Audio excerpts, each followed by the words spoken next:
Jeshi la Polisi mkoa wa Morogoro limewakamata Pendo John Matongo mwenye umri wa miaka 19, mkulima na mkazi wa Mwembesongo, na Kumbuka Walitaho Barafa mwenye umri wa miaka 22, huyu ni mkulima naye mkazi wa Mwembesongo, kwa tuhuma za mauaji ya mtoto wao mzaa. Hawa ni mtu na mpenzi au na mke wake.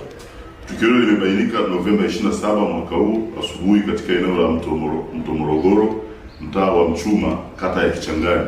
Hii ni manispaa ya Morogoro, ambapo maiti ya mtoto mchanga aitwaye Selina Kumbuka ambaye alikuwa na wiki 3 na tangu azaliwe ilikutwa ikiwa imetupwa na kutelekezwa baada ya kuuawa na wawili hao. Ilivyo ni kwamba Novemba 26 mwaka huu asubuhi, raia wema wa mtaa wa Riverside kata ya Mwembesongo, ambao kimsingi ndiko wanakoishi wawili hao, walitoa taarifa kuhusu mashaka yao ya kutoonekana mtoto ambaye alizaliwa kwa umri wa miezi 7 ya mimba, kwa maana mtoto alikuwa njiti. Kutokana na taarifa hizo, watuhumiwa walikamatwa na kusaidia kwa maana ya kuhojiwa na kuweza kuonyesha sehemu walipotupa mwili huo baada ya kuua kwa kumziba mfumo wa hewa. Awali walikuwa wanasema mtoto tu ametoweka, ameibiwa, hajulikani alipo, lakini wale watu wa taarifa waliamini kwamba huenda wakawa wamefanya tofauti na hivyo wanachokisema.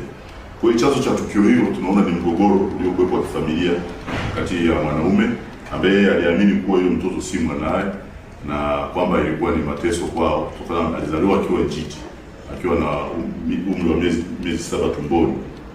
Kwa hiyo ilikuwa ni ngumu kwenye kumtunza na aliona kama hili sharti na muhimu gumu.